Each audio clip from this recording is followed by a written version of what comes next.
आप सबका एक बार फिर से हमारे YouTube चैनल एस्ट्रो नॉलेज में। दोस्तों आज की इस वीडियो में हम एक 23 वर्ष युवक की कुंडली का विश्लेषण करने जा रहे हैं जिन्होंने अपने बर्थ डिटेल्स हमारे साथ शेयर किए हैं और एस्ट्रोलॉजी के माध्यम से ये अपने जीवन से जुड़े हुए कुछ प्रश्नों के उत्तर जानना चाहते हैं और साथ ही साथ चाहते हैं कि मैं इनकी कुंडली का पूर्ण विश्लेषण करूं। दोस्तों आगे बढ़ने से पहले हर बार की तरह आप सबसे निवेदन है, यदि अभी तक आपने हमारे YouTube चैनल एस्ट्रो नॉलेज को सब्सक्राइब नहीं किया है तो आप प्लीज इसे सब्सक्राइब कर दें और बेल आइकन को दबाना ना भूलें। साथ ही साथ दोस्तों यदि आप सभी इसी प्रकार अपनी कुंडली का विश्लेषण करवाना चाहते हैं या फिर मुझसे संपर्क करना चाहते हैं तो स्क्रीन पर फ्लैश हो रहे व्हाट्सएप नंबर के ऊपर आप मुझसे संपर्क कर सकते हैं और ज्यादा जानकारी के लिए आप नीचे डिस्क्रिप्शन बॉक्स को भी चेक कर सकते हैं। वापस आते हैं इस विश्लेषण के वीडियो के ऊपर और इनके बर्थ डिटेल्स को मैं आपके समक्ष रख देता हूं।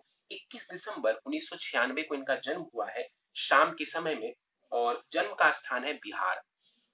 इनके प्रश्नों की बात की जाए तो ये भारतीय सेना में जाना चाहते हैं, आर्मी ऑफिसर बनना चाहते हैं और कहते हैं कि 2019 से जो है ये एसएसबी के लिए जा रहे हैं। ये एक प्रकार से उनका एग्जाम होता है आर्मी ऑफिसर बनने के लिए, लेकिन क्या है कि अंत में जाकर के इनको सफलता नहीं मिलती, यानी कि आखिरी दौर में पहुंच करके भी ये असफल हो जाते हैं।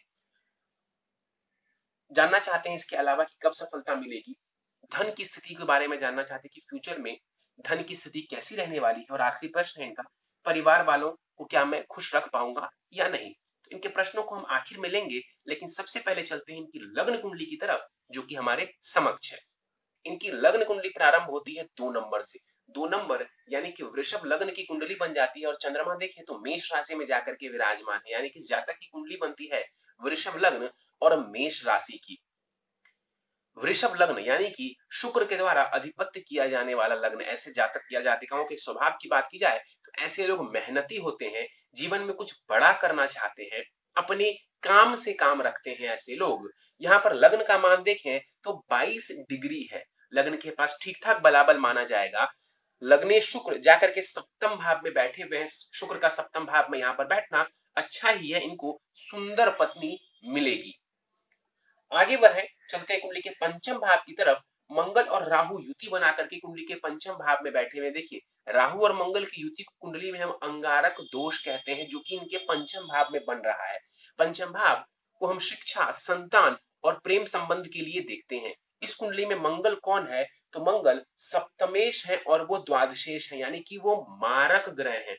मंगल इस कुंडली का मारक ग्रह है, जाकर के पंचम भाव में बैठा हुआ है। कहीं ना कहीं संतान संबंधित परेशानी देखने को मिल सकती है, संतान होने में थोड़ी कठिनाई देखने को मिल सकती है। यहाँ पर बैठा हुआ मंगल लव मैरिज के योग जरूर बना रहे हैं।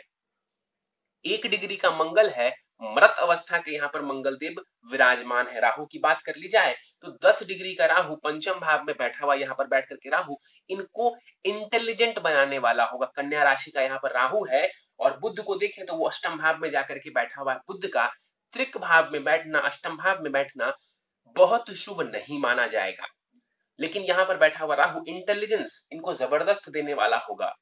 संतान संबंधित थोड़ी परेशानी, संतान होने में थोड़ी परेशानी देखने को मिलेगी। राहु की दृष्टि पड़ेगी कुंडली के दसम भाव, माफ करिए 10 नंबर की राशि के ऊपर, भाग्य भाव के ऊपर। देश विदेश की यात्राएं करवाएंगे राहु। लाभ स्थान के ऊपर दृष्टि लाभ देने वाला होगा राहु और लग्न के ऊपर दृष्टि इनको इंटेलिजेंट बनाएगा, शार्प माइंडेड इनको बनाने वाला होगा, जुगाड़ू प्रवृत्ति का भी बनाने वाला होगा राहु इनको। 10 डिग्री का राहु है, बलाबल करीब 50% के आसपास इस राहु के पास है और राहु का बल अच्छा माना जाएगा। यहाँ पर देखिए मंगल 1 डिग्री का है तो उसके पास दृष्टि का बल बहुत ज्यादा नहीं होगा, फिर भी मैं आपको बताने के लिए समझा देता हूं। देखिए मंगल की दृष्टि पड़ेगी कुंडली के अष्टम भाव के ऊपर। मंगल की दशा अंत दशा में स्वास्थ्य का ध्यान रखेंगे। लाभ स्थान के ऊपर दृष्टि लाभ में थोड़ी परेशानी खड़ी कर सकती है और 12वें भाव के ऊपर इनकी दृष्टि विदेश की यात्राएं करवाने वाली होगी। लेकिन एक बात याद रखिए कि मंगल के पास दृष्टि का बल बस नाम मात्र का होगा। शुक्र की बात कर लेते हैं। शुक्र यहाँ पर कुंडली के सप्तम भाव में बैठा हुआ है। 11 डिग्री का शुक्र यहाँ पर बलाबल के साथ, अच्छी खासे बलाबल के साथ विराजमान है। वृद्ध अवस्था के शुक्र हैं और इस कुंडली में शुक्र देखें तो लग्नेश है और षष्ठेश है। शुक्र कारक ग्रह माने जाएंगे क्योंकि वो लग्नेश है। सप्तम भाव में जाकर के शुक्र बैठा हुआ है, सुंदर पत्नी देगा, लव मैरिज के योग बना देगा। सप्तम भाव में बैठ करके शुक्र लग्न को देखेंगे तो आपके भी व्यक्तित्व को, आपकी भी पर्सनालिटी को बढ़िया कर देंगे, आपके स्वास्थ्य को यहाँ पर शुक्र बढ़िया कर देंगे। कहीं ना कहीं आपकी पर्सनालिटी के निखार के लिए शुक्र की दृष्टि जो लग्न के ऊपर पड़ रही है ये बहुत ही शुभ मानी जाएगी। जॉब वगैरह करके भी आप जो है लाभ उठा सकते हैं, उससे अच्छी खासी आमदनी आप कर सकते हैं। आगे बढ़ते हैं, चलते हैं कुंडली के अष्टम भाव की तरफ। यहाँ पर गुरु, बुध और सूर्य की युति हुई है। सूर्य और बुध की युति यहाँ पर बुधादित्य योग का निर्माण कर देगी। इस कुंडली में गुरु की बात कर लें तो गुरु अष्टमेश है और वो लाभेश है, यानी कि वो मारक ग्रह है। कारक नहीं है गुरु, मारक ग्रह है। लेकिन यहाँ पर मैं आपको बता दूं कि गुरु अष्टम भाव में बैठ जाने की वजह से विपरीत राजयोग की स्थिति बना रहे हैं। अपनी राशि में बैठे हैं गुरु, विपरीत राजयोग की स्थिति बना रहे हैं। और यहाँ पर गुरु के बैठने की वजह से, स्वग्रही बैठे होने की वजह से ये आपको दीर्घ आयु बनाएगा। आपकी आयु को गुरु बेहतर कर देंगे, आपको अच्छा स्वास्थ्य देने वाले होंगे। 28 डिग्री की गुरु है, मृत अवस्था के हैं गुरु, लेकिन फिर भी आयु के लिए बढ़िया है यहाँ पर गुरु का बैठना। यहाँ पर गुरु बैठ करके कहीं ना कहीं आपको एस्ट्रोलॉजी वगैरह में इंटरेस्ट, रिसर्च में इंटरेस्ट दिलवा सकते हैं। गुरु की दृष्टि पड़ेगी कुंडली के 12वें भाव के ऊपर। चंद्रमा को देखेंगे गुरु, काफी हद तक चंद्रमा को बैलेंस करने का कार्य करेंगे, विदेश की यात्राएं करवाएंगे, धन का खर्च करवाएंगे गुरु। द्वितीय भाव के ऊपर गुरु की दृष्टि वाणी को बढ़िया करेगी, धन देने का कार्य करेगी। और गुरु की दृष्टि कुंडली के चतुर्थ भाव के ऊपर पड़ेगा तो कहीं ना कहीं यहाँ पर दृष्टि डाल करके गुरु आपको मकान सुख, वाहन सुख और परिवार वालों की तरफ से भी सुखों में वृद्धि करने वाले होंगे। तो गुरु अष्टम भाव में जरूर बैठा है, लेकिन फिर भी यहाँ पर स्वग्रही हो जाने की वजह से, विपरीत राजयोग की स्थिति बना देने की वजह से गुरु आपके लिए लाभदायक है। बुध को देख लेते हैं। 25 डिग्री के बुध यहाँ पर मृत अवस्था के साथ बैठे हुए हैं। इस कुंडली में बुध कौन है तो वो धनेश है और वो पंचमेश है, यानी कि ये एक कारक ग्रह है कुंडली में। धन भाव और शिक्षा भाव के स्वामी ग्रह बनते हैं। अष्टम भाव में जाकर के बुध बैठा हुआ है। देखिए मैंने कई बार बताया कि अष्टम भाव में जब पंचमेश जाकर के बैठ जाए तो संतान होने में थोड़ी समस्या होती है। और दूसरा ये है कि शिक्षा में सफलता, खास करके ऐसी शिक्षा में जिसमें रिसर्च का कार्य हो, जिसमें डीप नॉलेज की जरूरत हो, इन क्षेत्रों में अष्टम भाव में जाकर के पंचमेश बैठे तो लाभ की स्थिति देते हैं।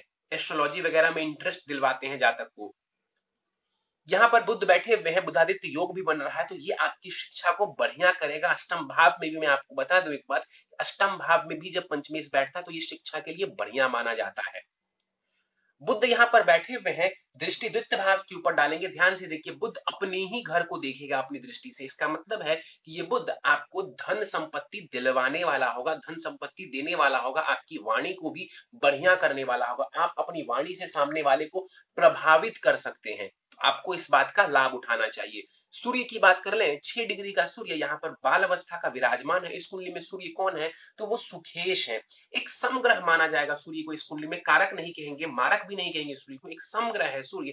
जाकर के सूर्य अष्टम भाव में बैठ गए। देखिए सुखेश का अष्टम भाव में बैठना एक वीक पॉइंट बनता है, सूर्य का नहीं, सुखेश का। क्योंकि यहाँ पर देखा जाए तो सुख भाव का स्वामी ग्रह जाकर के कहा है अष्टम भाव में बैठ गया, जो कि उतार चढ़ाव का होता है। अष्टम भाव उतार चढ़ाव का होता है, जीवन में अचानक से जो परिस्थितियां बदलती हैं उसके लिए भी हम अष्टम भाव को देखते हैं। सूर्य की यहाँ पर होने की वजह से माता के स्वास्थ्य का आपको ध्यान रखने की आवश्यकता है।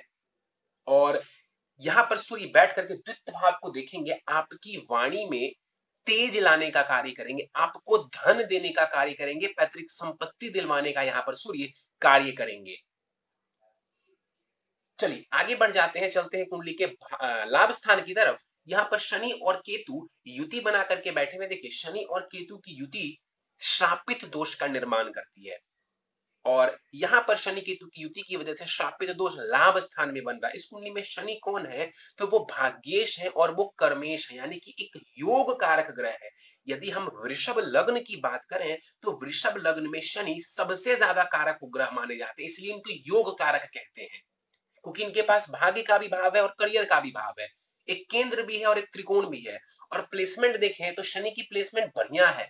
गुरु की राशि में बैठे हुए हैं शनि, तात्कालिक मैत्री में भी है तो ये भी बढ़िया माना जाएगा। लेकिन केतु के साथ हो जाने की वजह से क्या होता है कि यहाँ पर शनि और केतु का श्रापित दोष बन जाता है, जिस वजह से व्यक्ति को रिजल्ट्स मिलने में बाधा आती है, विलंब से रिजल्ट मिलता है, बनते हुए कार्य बिगड़ जाएंगे आपके, एंड समय में जाकर के कार्य बिगड़ जाएगा। क्यों बिगड़ेगा? क्योंकि भाग्य, भाग्य का स्वामी ग्रह शनि है, वो केतु के साथ श्रापित दोष बना रहा है।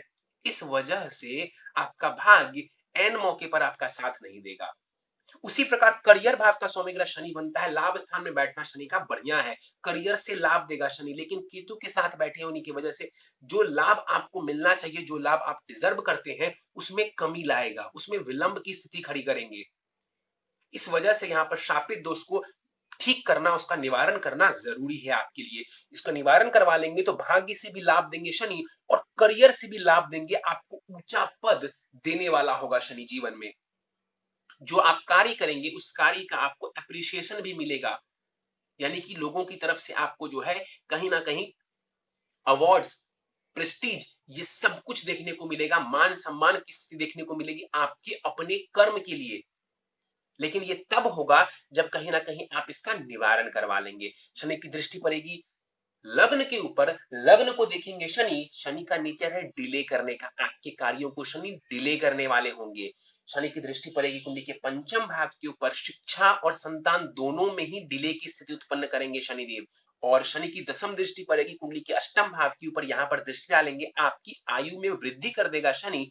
और यहाँ पर सूर्य को देखेंगे तो कॉन्फिडेंस में कई बार परेशानी देखने को मिल सकती है, तो कॉन्फिडेंस की परेशानी हो सकती है आपको। और आयु की बात की जाए तो आयु की रक्षा करेंगे, मुझे ये कहना चाहिए कि आपकी आयु की रक्षा करेंगे शनिदेव।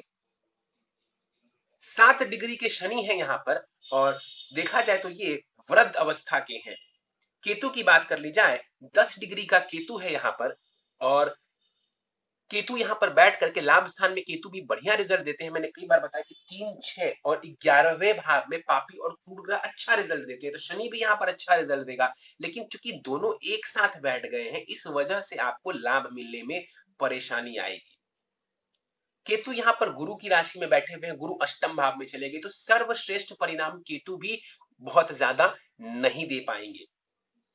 10 डिग्री का केतु है, बराबर 50% के आसपास से मेहनत करेंगे तब केतु यहाँ पर आपको लाभ जरूर देगा। मेहनत के बाद, मेहनत का शब्द मैंने क्यों इस्तेमाल किया मेहनत शब्द, क्योंकि गुरु चले गए हैं अष्टम भाव में, इस वजह से मेहनत के बाद ही केतु आपको अच्छा रिजल्ट दे पाएगा। केतु की दृष्टि पड़ेगी तीसरे भाव के ऊपर, मेहनत पराक्रमी आपको बनाएंगे, मेहनती बनाएंगे, पराक्रमी बनाएंगे। पंचम भाव के ऊपर केतु की दृष्टि पड़ेगी, शिक्षा में बाधा उत्पन्न करेंगे अपनी दशांतर दशा में। और माफ करिए, सप्तम भाव के ऊपर केतु की दृष्टि पड़ेगी, जहां 8 नंबर लिखा हुआ है, तो लव मैरिज के योग यहाँ पर नजर आ रहे हैं पूरी तरह से। उच्च की दृष्टि है केतु की, तो कोई खास परेशानी वैवाहिक जीवन में केतु नहीं खड़ी करेंगे। एक बात ध्यान देने वाली है, देखिए राहु बुध के घर में बैठा हुआ है और बुध अष्टम भाव में है, केतु गुरु के घर में बैठा हुआ है और गुरु अष्टम भाव में है। यानी कि जो डिस्पोजिटर है राहु और केतु का, ध्यान से समझिएगा इस बात को, राहु और केतु का जो डिस्पोजिटर है, कहने का मतलब है जिस राशि में वो बैठे हुए हैं, उसके स्वामी ग्रह आपस में कंजंक्शन में है, युति बना रहे हैं। तो कहीं ना कहीं ऐसा हो सकता है कि राहु केतु की दशा अंतर दशा चले, खास करके राहु की महादशा में केतु की अंतर दशा चले, उस दौरान कुछ सडन रिजल्ट्स आपको देखने को मिलेंगे जीवन में, एकदम से अचानक से सडन रिजल्ट देखने को मिलेगा। और ज्यादातर चांस है इस बात का कि वो रिजल्ट बहुत ही ज्यादा आपके लिए पॉजिटिव होगा। ध्यान से समझिए इस बात को कि गुरु और बुध, देखिए गुरु की राशि में केतु बैठा हुआ है, बुध की राशि में राहु बैठा हुआ है, और गुरु और बुध की युति अष्टम भाव में हो रही है। तो अचानक से हो सकता है कि आपको एक सडन रिजल्ट देखने को मिले, जो कि आपके लिए बहुत बढ़िया रहेगा। इसके योग राहु की महादशा में केतु की अंतरदशा जब चले उस दौरान, या कभी भी राहु केतु का इस तरीके से योग बने, चाहे वो दशा अंतरदशा प्रत्यंतर दशा इस तरीके से भी बनेगा, तो वहां पर आपको अचानक से कोई बढ़िया रिजल्ट देखने को मिल सकता है। और इसके साथ साथ जो है गुरु का यहाँ पर स्वग्रह योना बुध का साथ में बैठना, ससुराल पक्ष की तरफ से भी आपको लाभ मिलता हुआ नजर आ रहा है। ससुराल पक्ष की तरफ से बहुत ज्यादा लाभ, बहुत ज्यादा सपोर्ट आपको देखने को मिलेगा। चंद्रमा 12वें भाव में बैठे हुए हैं, यहाँ पर बैठ करके चंद्रमा ढेर सारी यात्राएं आपको करवाने वाले होंगे, देश विदेश की यात्राएं खूब सारी आप करेंगे। 26 डिग्री का चंद्रमा है, मृत अवस्था के चंद्रमा है यहाँ पर। और 12वें भाव में जब चंद्रमा बैठ जाए तो व्यक्ति का जो इमेजिनेशन पावर होता है वो बहुत बढ़िया हो जाता है, या फिर आप ये भी कह सकते हैं कि व्यक्ति बहुत खोया खोया रहता है। और यहाँ पर चंद्रमा देव बैठे हुए हैं, गुरु की दृष्टि पड़ना ये बहुत ही शुभ है। यहाँ पर बैठा हुआ चंद्रमा धन का व्यय करवाएगा, देश विदेश की आपको यात्राएं करवाएगा। देखिए वैसे भी सुनने में चंद्रमा साहस पराक्रम भाव का स्वामी ग्रह है, और तीसरे भाव से हम छोटी मोटी यात्राओं को भी देखते हैं। छोटी मोटी यात्राओं के भाव का स्वामी ग्रह चंद्रमा जाके विदेश भाव में बैठा हुआ, यानी कि देश विदेश की खूब सारी यात्राएं यहाँ पर चंद्रमा आपको करवाने वाले होंगे। दृष्टि डालेंगे चंद्रमा कुंडली के छठे भाव के ऊपर, कोल्ड कफ इनका आपको ध्यान रखने की आवश्यकता पड़ेगी। और आपका जो चंद्रमा है वो मेष राशि का है यहाँ पर, और आपकी D9 चार्ट में नवमांश में जो चंद्रमा है वो वृश्चिक में जा रहा है। देखिए ये थोड़ा सा मन को पीड़ित करता है, क्योंकि वृश्चिक का चंद्रमा अच्छा नहीं होता है, यानी कि नीच के हो गए चंद्रमा D9 चार्ट में। तो कई बार क्या होगा कि आपका मन थोड़ा परेशान हो जाएगा, तो इससे बचने की कोशिश करें, मन को परेशान ना होने दें और कोशिश करते रहे, आगे बढ़ते रहे, सब कुछ बढ़िया रहेगा। दशाओं की बात कर ले तो मंगल की महादशा आपको फिलहाल चल रही है, जो कि 12 नवंबर 2020 तक रहने वाली है। और मंगल की महादशा में फिलहाल आपको चंद्रमा की अंतर्दशा चल रही है, तो ये समय थोड़ा सा टेंशन देने वाला है आपको, और ये समय आपको नवंबर तक देखने को मिलेगा। उसके बाद राहु की महादशा अगले 18 वर्ष के लिए आपको आने वाली है।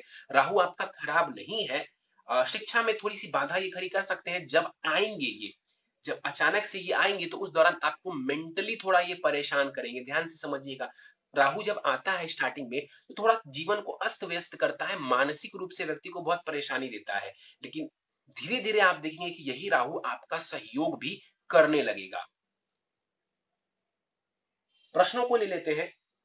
भारतीय सेना में जाकर के आर्मी ऑफिसर बनना चाहता हूं, 2019 में एसएसबी के लिए मैंने ट्राई किया था, वहां से ट्राई किया इन्होंने, 2019 से ये एग्जाम दे रहे हैं, और अंत में आकर के कहते हैं कि सफलता नहीं मिल पाती है, बहुत करीब पहुंच करके जो है सफलता से विमुख हो जाते हैं। देखिए इस कुंडली को देखो, और सेना में जाने की बात की जाए तो एक नजर में कोई बहुत जबरदस्त योग नजर नहीं आता।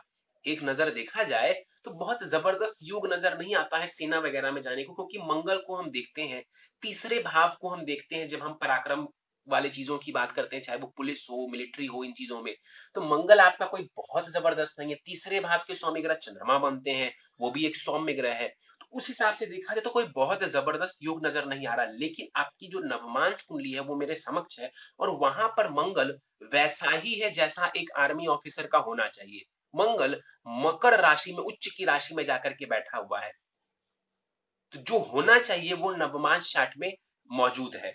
इसके अलावा वहां राहु दसम भाव में है और शनि पराक्रम भाव में जाकर के बैठे हुए हैं। इसका मतलब है कि यहाँ पर योग जरूर कमजोर नजर आ रहे हैं सेना में जाने के लिए, ध्यान से समझिएगा, सेना में जाने के लिए, सफल होने के लिए यहाँ पर योग थोड़े कमजोर नजर आ रहे हैं, लेकिन नवमांश चार्ट इस बात को कंफर्म कर रहा है कि थोड़े मेहनत के बाद इन चीजों में आपको सफलता देखने को मिल जाएगी। 2019 से आप ट्राई कर रहे हैं, देखिए परेशानी ये नहीं है कि आपके अंदर टैलेंट नहीं है या कुंडली खराब है, परेशानी ये है कि अभी जो दशा आपको चल रही है वो मंगल की चल रही है। मंगल की दशा में निश्चित रूप से सेना मिलिट्री में लोग जाते हैं, लेकिन आपका मंगल क्या है इस कुंडली में, तो मंगल मारक ग्रह है आपका। मैंने थोड़ी देर पहले बताया था कि सप्तमेश है मंगल और द्वादशेश है, यानी कि मारक ग्रह है मंगल, कारक नहीं है, मारक ग्रह है मंगल। और मारक ग्रह का मतलब ही होता है कि वो अच्छा परिणाम नहीं देगा, साफ साफ मतलब है इसका कि मारक ग्रह कोई बहुत अच्छा परिणाम नहीं देते हैं, कोई बहुत अच्छी सफलता नहीं देते हैं।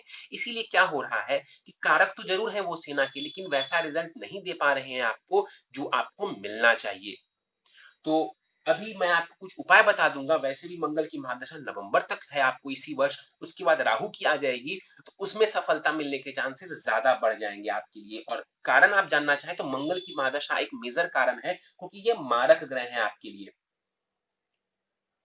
अगला इंटरव्यू इन्होंने बताया है कि इसी वर्ष नवंबर दिसंबर में है, तो योग जानना चाहते हैं कि कैसे योग है। देखिए गोचर वगैरह से देखा जाए तो योग बढ़िया नजर आ रहे हैं, यदि दिसंबर में एग्जाम हो तो ये योग और भी ज्यादा बेहतर नजर आ रहा है, ध्यान से समझिएगा। दिसंबर में यदि एग्जाम हो या इंटरव्यू हो, जो भी हो आपका, तो ये योग और भी ज्यादा बेहतर होगा, क्योंकि गोचर से भी देखा जाए तो गुरु और शनि यहाँ गोचर कर रहे होंगे आपके भाग्य स्थान से, और दशा आपको राहु की आ चुकी होगी, और राहु जो है अभी लग्न में आ चुके हैं। 23 सितंबर से राहु जो है वृषभ राशि में आ गए हैं, यानी कि आपके लग्न में राहु आ गया है।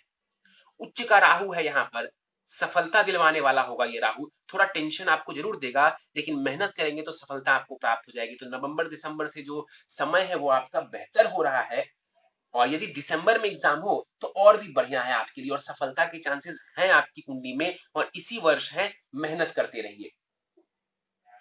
जानना चाहते हैं कि क्या इसमें सफलता मिलेगी और कब मिलेगी? बहुत ज्यादा चांसेस है दिसंबर से सफलता मिलने की।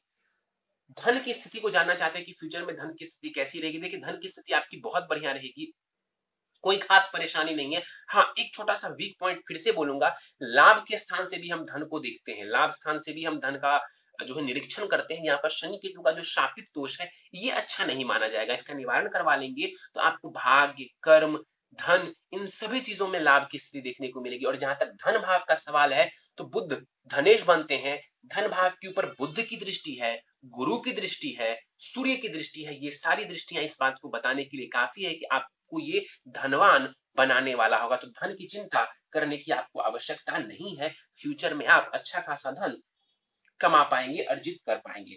और आखिरी प्रश्न है इनका, क्या मैं परिवार वालों को खुशियां दे पाऊंगा? बिल्कुल, पहले आप जो कार्य करना चाहते हैं, पहले आप जो बनना चाहते हैं, वो आप बन जाइए। ये बात बिल्कुल संभव है कि आप अपने परिवार वालों को खुशियां दे पाएंगे, लेकिन सबसे पहले और सबसे ज्यादा प्रायोरिटी है आपकी करियर की। आप पहले अपना करियर बना लें और अपनी माता के स्वास्थ्य का ध्यान रखते चलें। चलिए, उपाय पर जाने से पहले इनकी नवमांश कुंडली मेरे समक्ष है। नवमांश कुंडली के कुछ पॉइंट्स मैं फिर से समझा देता हूं। देखिए, नवमांश कुंडली इनकी बहुत ही बढ़िया है।